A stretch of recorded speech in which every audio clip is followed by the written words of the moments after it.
Tawag sa pagsamba. Sapagkat isinilang ang isang sanggol na lalaki para sa atin. Bigay sa kanya ang pagmamahala at siya'y tatawaging kahangahangang tagapayo. Tayo pong lahat. Makapangyarihang Diyos, walang hanggang Ama, Prinsipe ng kapayapaan. Tayo pong lahat ay magsitayo para sa awit ng pagsamba. O come, all you faithful.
Tayo po ay manalangin. Ama naming Diyos na makapangyarihan sa lahat, maraming salamat po sa gabing ito na kami ay nasa iyong bahay-sambahan upang ikaw ay aming papurihan at pasalamatan sa iyong mga kadakilaan. Gabayan mo po ang bibigay ng iyong salita sa gabing ito. Sa pangalan ni Jesus, Amen.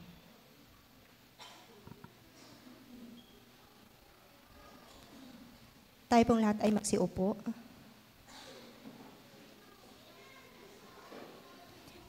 Kaya nga magpakatatag tayo sa ating pananampalataya dahil mayroon tayong dakilang pinakapunong pari na pumasok na sa kalangitan.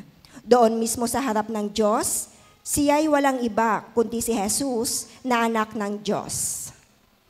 Ang ating pinakapunong paring ito ay nakakaunawa sa ating mga kahinaan sapagkat tulad natin, tinukso siya sa lahat ng paraan, subalit kailanmay hindi siya nagkasala. Kaya't huwag tayong mag-atubiling lumapit sa trono ng mahabaging Diyos upang makamtan natin ang habag at pagpapala na tutulong sa atin sa panahon ng ating pangangailangan. Tayo pong lahat. Gayon din naman, hindi itinaas ni Kristo ang kanyang sarili upang maging pinakapunong pari. Siya'y pinili ng Diyos na nagsabi sa kanya, "Ikaw ang aking anak, mula ngayon ako na ang iyong ama."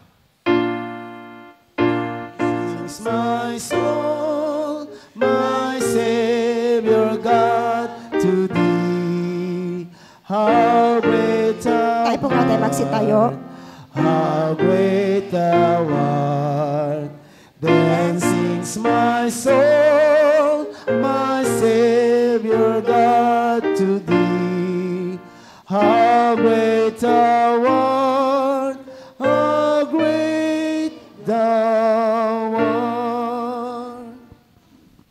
Pwede na po tayo magsiupo. Ngayon naman po ay pakinggan natin ang isang awit na magmumula sa grade 3 class.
Tayo pong lahat ay tumayo para po sa pagbasa ng banal na kasulatan na matatagpuan sa Mateo chapter 2 verse 1 to 12 at ganito po ang mababasa. Si Jesus ay ipinanganak sa Bethlehem ng Judea noong kapanahunan ni Haring Herodes. Dumating naman sa Jerusalem ang ilang pantas mula sa silangan at nagtanong-tanong doon, nasaan ang ipinanganak na hari ng mga Hudyo? Nakita namin sa silangan ang kanyang tala at naparito kami upang sambahin siya. Nang mabalitaan ito ni Haring Herodes, siya'y naligalig. Gayon din ang buong Jerusalem. Kaya't tinipon niya ang lahat ng punong saserdote at mga eskriba sa Israel at tinanong sa kanila kung saan ipinanganak ang Mesiyas. Sa Bethlehem po ng Judea, tugon nila. Ganito ang isinulat ng propeta. At ikaw, Bethlehem, sa lupain ng Juda, ay hindi nga huli sa mga pangunahing bayan ng Juda, sapagkat sa iyo lilitaw ang isang pinuno na mamamahala sa aking bayang Israel. Nang mabatid ito, lihim na ipinatawag ni Herodes ang mga pantas at itinanong kung kailan lumitaw ang tala. At pinalakad niya sila patungong Bethlehem matapos pagbilinan ng ganito. Humayo kayo at inyong hanaping mabuti ang sanggol. Kapag inyong natagpuan, ibalita agad ninyo sa akin upang ako may makasamba sa kanya. At lumakad na nga ang mga pantas. Muli silang pinangunahan ng talang nakita nila sa silangan, hanggang sa sumapit ito sa tapat na kinaroroonan ng bata. Gayon na lamang ang galak ng mga pantas nang makita ang tala. Pagpasok sa bahay, nakita nila ang bata sa piling ng inang si Maria. Lumapit sila at nagpatira pa at sinamba ang bata. Binuksan nila ang kanilang mga sisidlan at inihandog sa kanya ang dala nilang ginto, kamanyang at mira. Nang sila'y pabalik na, sinabi sa kanila ng Diyos sa pamamagitan ng panaginip na huwag na silang babalik kay Herodes. Kaya, nag-iba na sila ng daan pauwi. Ito po ang mga salita ng Diyos.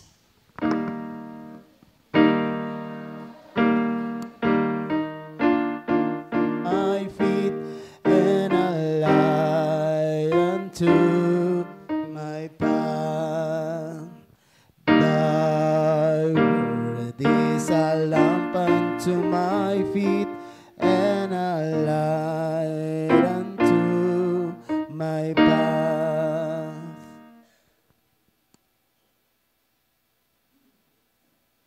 Po, tayo po'y magsupo.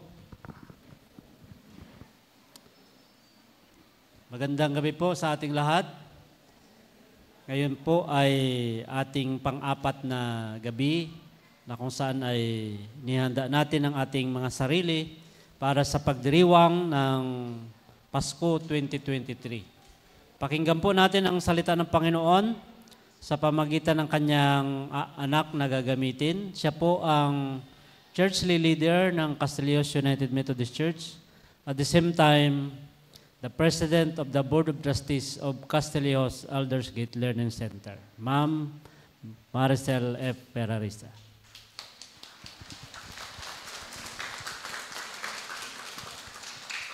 Salamat po, Pastor. So isang mapagpalang gabi po sa ating lahat. Good evening po. Batiin na po natin ang isa't isa ng advance Merry Christmas. Merry Christmas.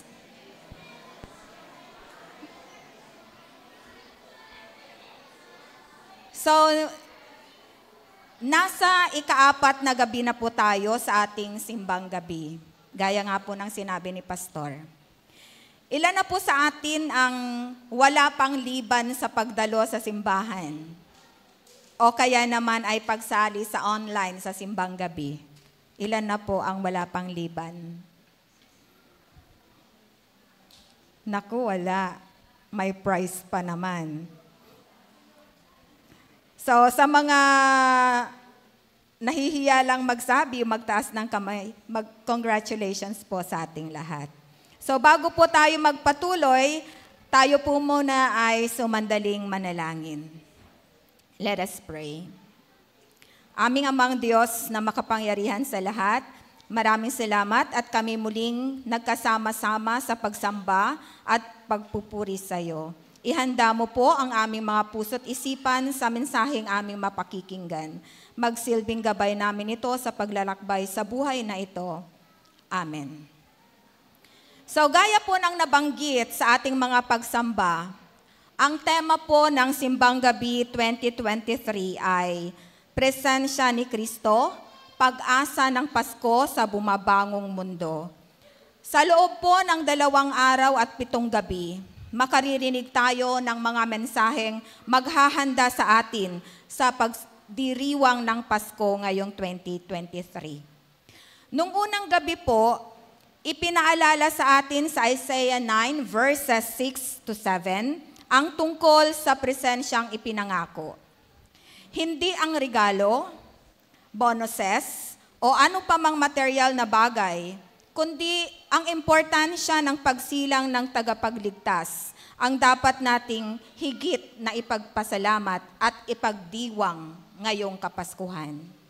We celebrate the presence, the powerful presence, the peaceful presence, and the just presence of our Savior. Ang ikalawang araw ay may temang naghihintay sa pangako. Pagsusustento ng ating lakas kay Kristo.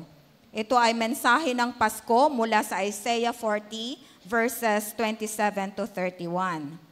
Dito po ay pinaalalahanan tayo na sa Paskong ito, ating buhayin ang ating pananampalataya kay Kristo. Hanapin ang ating lakas sa Kanya at lumipad na parang mga agila pataas mula sa mga pagsubok sa buhay. Kagabi po, sa ikatlong simbang gabi, ipinaalala sa atin ang tungkol sa presensyang nakipamuhay na binasa sa Juan chapter 1 verse 13. Pinakinggan natin ang mga kwento ng pagbangon na sa lahat ng pagkakataon, pilitin nating bumangon sapagkat mayroon tayong malinaw na direksyon. Mayroon tayong malinaw na dahilan. Mayroon tayong katiyakan, mayroon tayong pag-asa na nagpapalakas, nagpapasigla, nagbibigay ng tamang direksyon sa atin. Sino siya? Siya ay si Jesus na isinilang sa mundo upang maging pag-asa ng lahat ng mananampalataya. Ngayong gabi po, sa ika-4 na gabi, sa ating paghahanda sa pagdiriwang ng Kapaskuhan. Ito ay may temang Reclaiming Hope, a Journey with the Three Wise Men. Ano ba ang ibig sabihin ng reclaim? What are other words for it?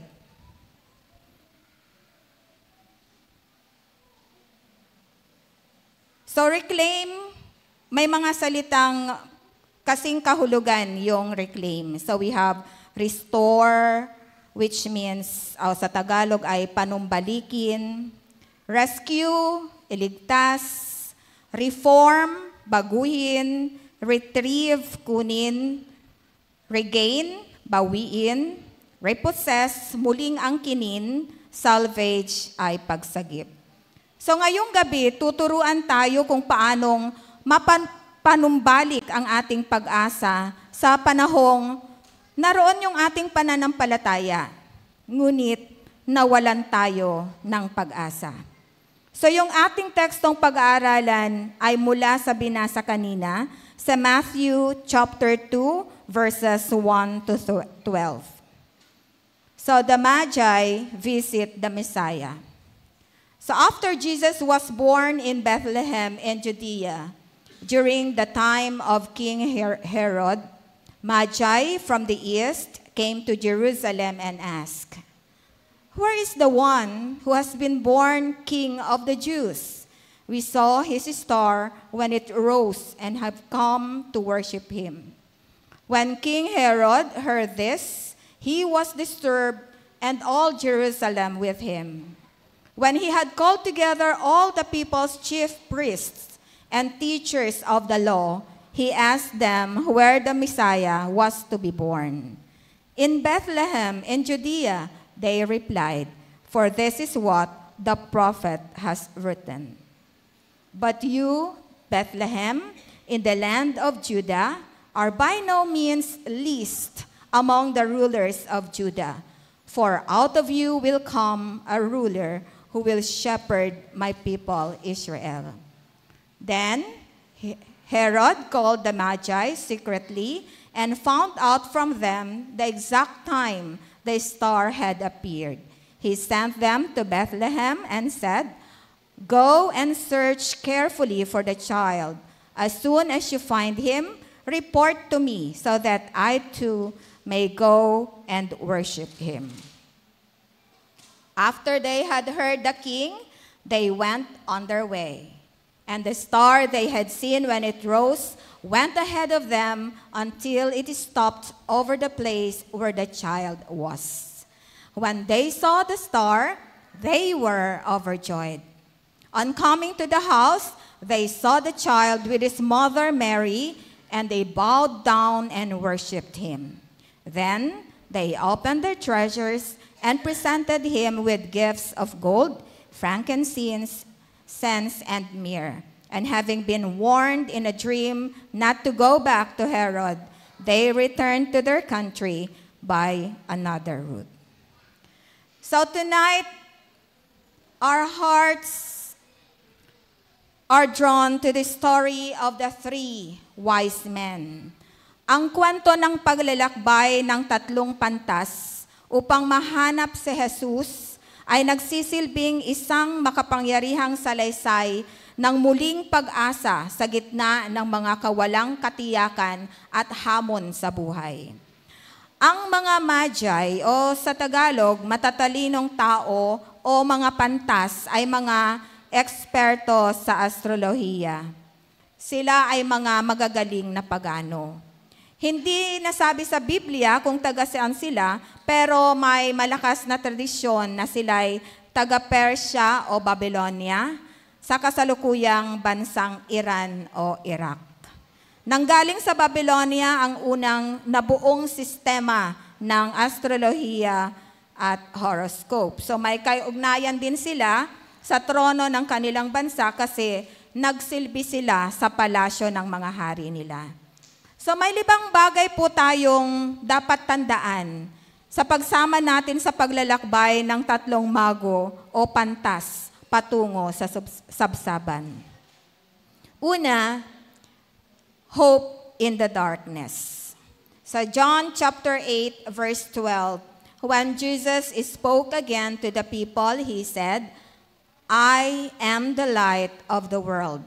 Whoever follows me will never walk in darkness, but will have the light of life." Sabi ni Jesus, "Ako ang ilaw ng sanlibutan. Ang sumusunod sa akin ay magkakaroon ng ilaw sa kanyang buhay at hindi nalalakad sa kadiliman." Ang mga pantas na ito ay nagsimula sa kanilang paglalakbay na ginagabayan ng isang liwanag. Isang simbolo ng pag-asa na tumatagos sa kadiliman. Ano yung liwanag na yon, children? Ano yung sinundan ng three wise men? Okay, very good. Okay, +5 ka sa recitation. Sa ating buhay, madalas tayong makatagpo o makaranas ng mga madidilim na sandali. Ngunit Ang kwento ng mago o mga pantas reminds us that hope can illuminate even the most profound darkness. Ang pag-asa ay kayang magbigay ng liwanag maging sa pinakamadilim na kalagayan sa buhay. Sabi nga natin, habang may buhay, may pag-asa. Second, the longing for something more. Sa Matthew 2, verse 2, the Magi ask, "Where is the one who has been born King of the Jews?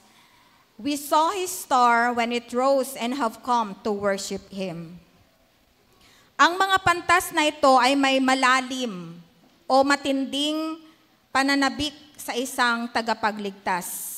Ito yung nagbigay inspirasyon sa kanila upang hanapin ang higit sa lahat. At ano yon? Ang Mesiyas. If you are longing for something more than the hit and run relationship cycle, something beautiful and meaningful in your life, then I'm going to lay it on the line. You must let go of the captain's position in your life and trust him. You must give up the little you're hanging on to now to gain something infinitely greater. You must let go of the helm and let him lead. So sa pagpapatuloy sa ating paglalakbay, nawa habang nananabik tayo sa pag-asang makalaya sa masalimuot na sitwasyon, ito'y umakay nawa sa atin patungo kay Jesus at hindi maibaling ang ating damdamin sa kawalang katiyakan na hain ng mundo. Third, hope in unexpected places. Isaiah 43 verse 19 says, "See, I am doing a new thing. Now it springs up. Do you not perceive it? I am making a way in the wilderness and streams in the wasteland." Masdan mo, ako ay gagawa ng isang bagong bagay. Ito'y nagaganap na. Hindi mo pa ba makita? Gagawa ako ng isang daanan sa gitna ng disyerto at magkakaroon ng ilog sa lugar na ito. Ang Bethlehem, kung saan ipinanganak si Jesus, ay isang hindi inaasahang lugar para sa pagsilang ng isang hari. Sapagkat ito ay isang maliit, simple, ordinaryong bayan sa Huda. Ngunit, ang mga pantas ay nakahanap ng pag-asa sa pinakaabang kalagayan, in humblest setting. So almost every beautiful thing comes into your life in unexpected ways. So please, don't lose hope on that. Unexpected events and detours along life's journey appear as broken dreams, but in the hand of a sovereign God, they become pathways to wholeness. Maging bukas at handa nawa tayo sa paghahanap ng pag-asa, maging sa mga hindi inaasahang pagkakataon. Magtiwala na ang mga plano ng Diyos ay madalas na nangyayari sa mga paraan na hindi natin inaasahan. Fourth, reclaiming hope through worship. Matthew 2, verse 10 to 11. When they saw the star, they were overjoyed. On coming to the house, they saw the child with his mother Mary, and they bowed down and worshipped him.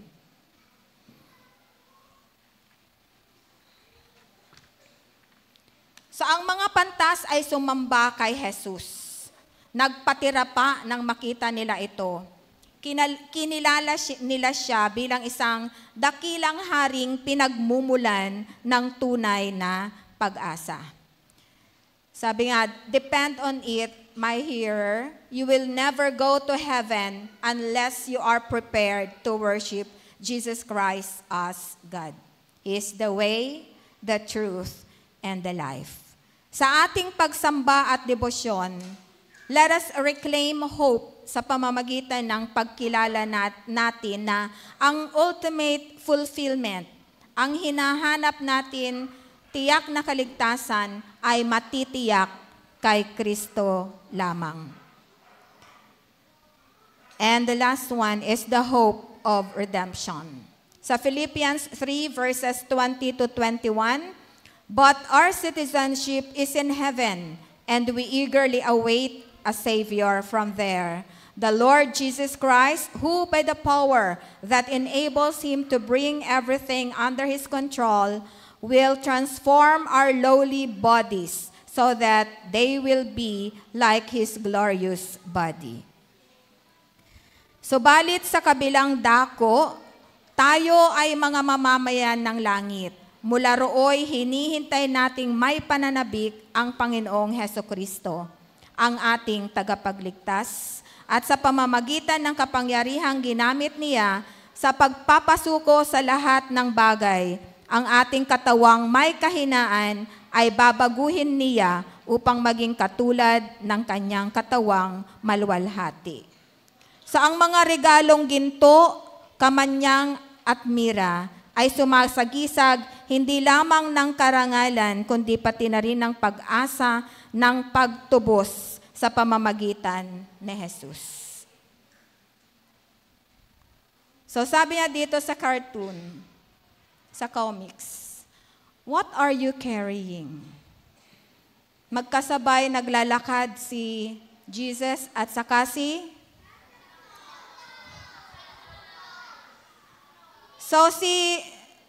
Jesus nagtanong kay Santa. Sabi niya, "What are you carrying?" What is Santa carrying? So he said, "Many gifts for everyone." And then he asked, "How about you?" What's Jesus' answer? Okay. Just one gift. And that is the cross. He is carrying the cross. And that cross is for everyone. So, hindi na kagaya na sabi niya sa kanta, di ba? Pagagalitan ako ng asawa ko nito. Kasi sabi niya, wag kong paniwalaan si Santa Claus. Hindi naman eh. Sabi niya, "You better watch out, you better not cry, you better not pout, I'm telling you why. Santa Claus is coming to town. He's making a list and checking it twice. Gonna find out who's naughty or nice. Santa Claus is coming to town." So yung gift niya is not for everyone. So pag ikaw ay naughty, wala kang gift. Pag ikaw ay nice, mayroon kang gift. But kay Jesus, He is only carrying one gift, but it is for all of us. Para sa atin lahat. Kaya nga sinasabi, di ba? Jesus is the reason for the season. Yan yung sinasabi. So during the month of December, so many of us will see and hear the slogan, "Jesus is the reason for the season." So this phrase kept us focused on Christ in Christmas. So this is what we Christians had in mind in celebrating Christmas. Pero kung titingnan natin, so I want to share another powerful thought with you. So sabi ni Robert Lewis, "We are the reason for the season." Bakit nga ba ipinanganak si Jesus? Diba? Bakit? So we celebrate Jesus' birth at Christmas, but He left heaven's throne and came to earth as a man so that we might experience rebirth. So makikita dito sa Isaiah 9 verse 6, sa Luke 2 verse 11, and Matthew 1 verse 23. "For unto us has been born to you God with us. So bakit siya ipinanganak? It is because of us. So at Christmas, we rightly celebrate Christ, but He didn't come to be celebrated. He came to save. So just like what it says, it is said in John chapter 3, verse 16. Basahin nga natin, children, anong nakalagay sa John 3:16? Everybody? The world that He gave His one and only Son, that whoever believes in Him shall not perish, but have... Okay, very good. So reclaiming hope involves recognizing the redemptive power of Christ. Kinikilala natin ang kapangyarihang tumubos ni Kristo sa ating buhay at sa mundong ating ginagalawan.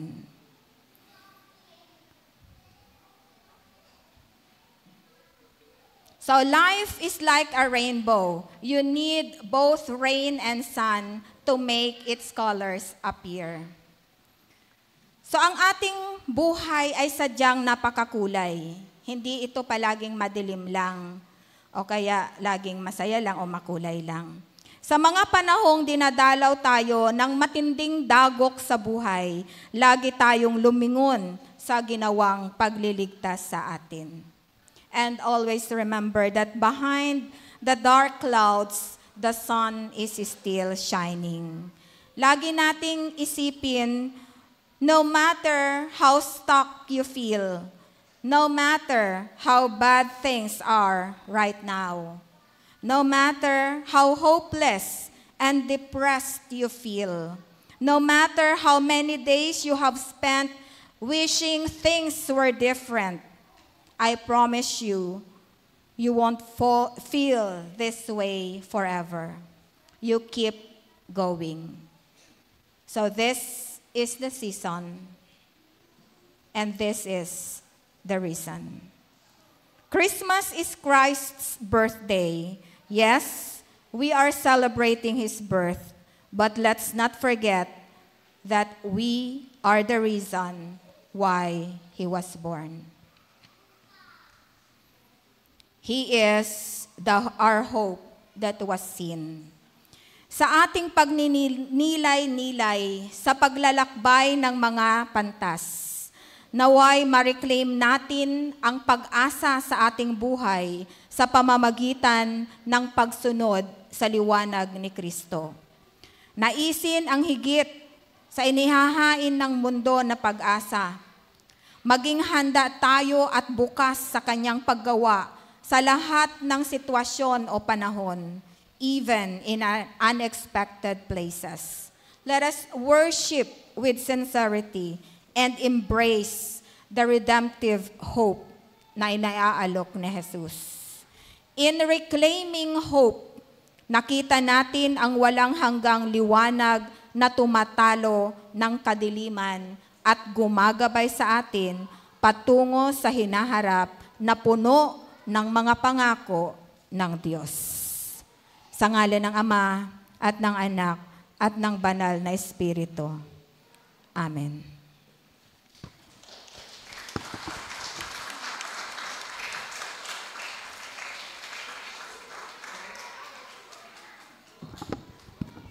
Ngayon naman po ay tunghayan natin ang isang awit at sayaw ng pasasalamat na magmumula sa grade 4 class.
Para po sa paghahandog, ang bawat isa ay dapat magbigay ayon sa kanyang pasya.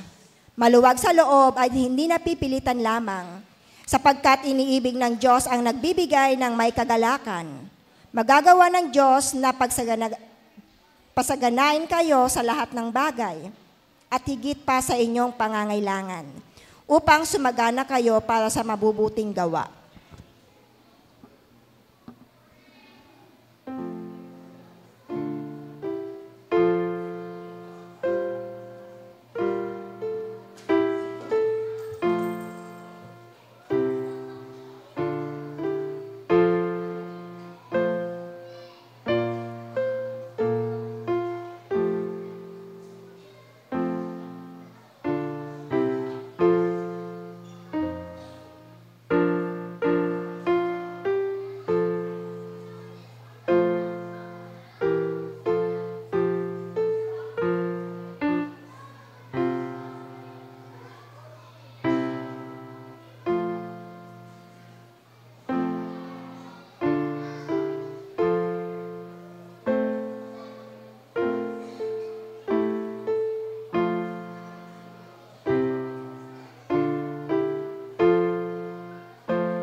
Diyos aming Ama, Diyos ng pagpapala, narito po ang aming pagkilala na sa iyo nang galing ang lahat ng bagay.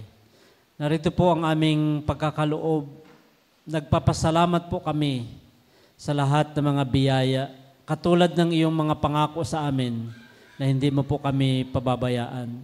Nangako ka na tutugunin mo po kami. Nangako ka na I will provide. Ipinagkakalob niyo po ang lahat ng aming mga pangailangan.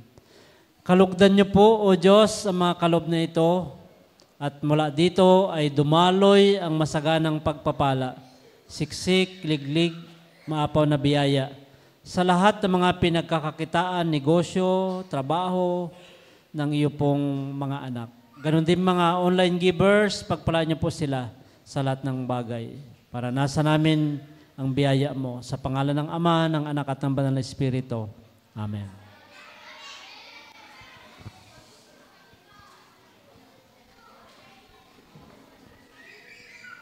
Para po sa awit ng pagtatalaga at pasasalamat, awitin po natin ang Silent Night o Holy Night. Holy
natin tumayo.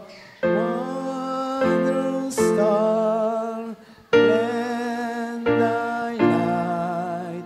Be the angels, let us sing. Hallelujah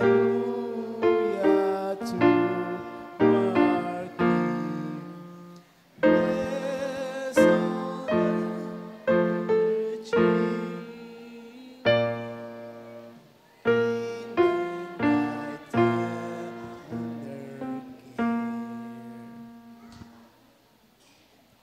Let us pray.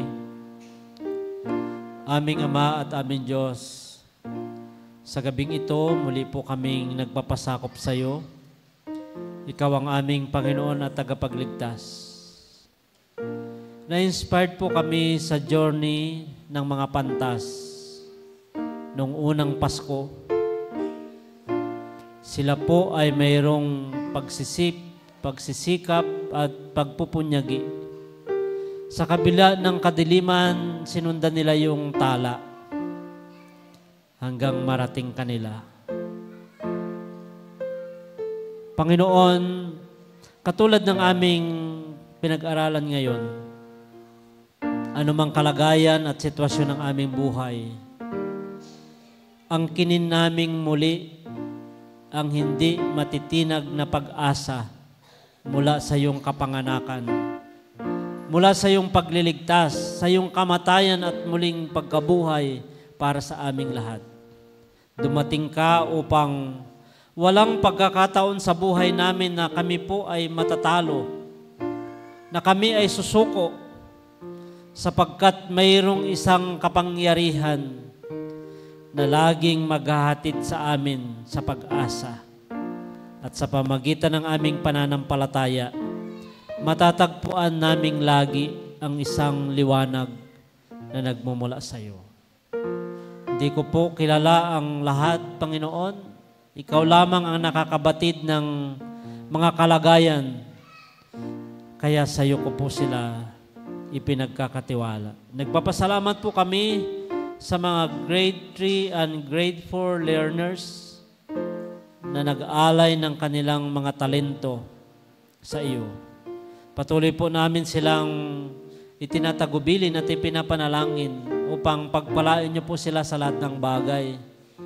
Lalong-lalo na po ang karunungan na nagmumula sa iyo na patuloy na magamit nila sa kanilang pag-aaral at higit maging sa kanilang murang kaisipan, sumibol ang isang pananampalataya para sa isang tagapagligtas.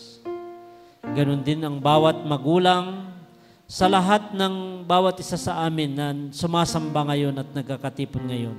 Sa pagtatapos ng aming pagsamba, ang kinin po namin ng mga panalangin sa aming mga puso ay nakikita mo at kami po ay umaasa ng katugunan mula sa mga ito. Salamat po sa iyong anak na ginamit, si Madam Maricel. Patuloy po namin siyang ipinapanalangin na ang wisdom mo na ipinagkaloob mo sa kanya ay mas lalo mo pong palawigin at magamit mo siya sa paghahayag ng iyong kabutihan, ng iyong mabuting balita para sa lahat. Salamat po at sa amin pong pagtatapos, ang kinin namin ang presensya, kapangyarihan ng isang Diyos na makapangyarihan sa lahat. Hindi matatapos ang kanyang pag-ibig. Sumaatin ang lahat ng kanyang pagpapala at masaganang biyaya. Ngayon, bukas at magpakailanman. Sa pangalan ng Ama, ng Anak at ng Banal na Espiritu. Amen. Amen.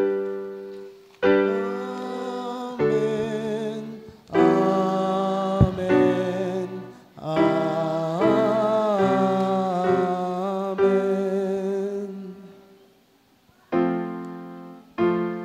Let us give clap offering to the Lord. Palakpakan natin si Lord.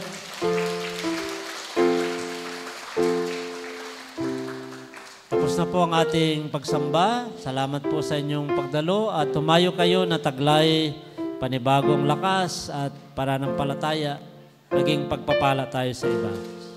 God bless us more.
Ayan, magandang gabi po sa ating lahat. Meron pong hinandang merienda.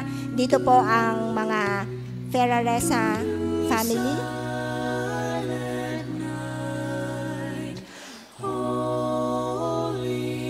Ayan po. Ayan, yung mga grade 3 punta dito at mag-picture tayo.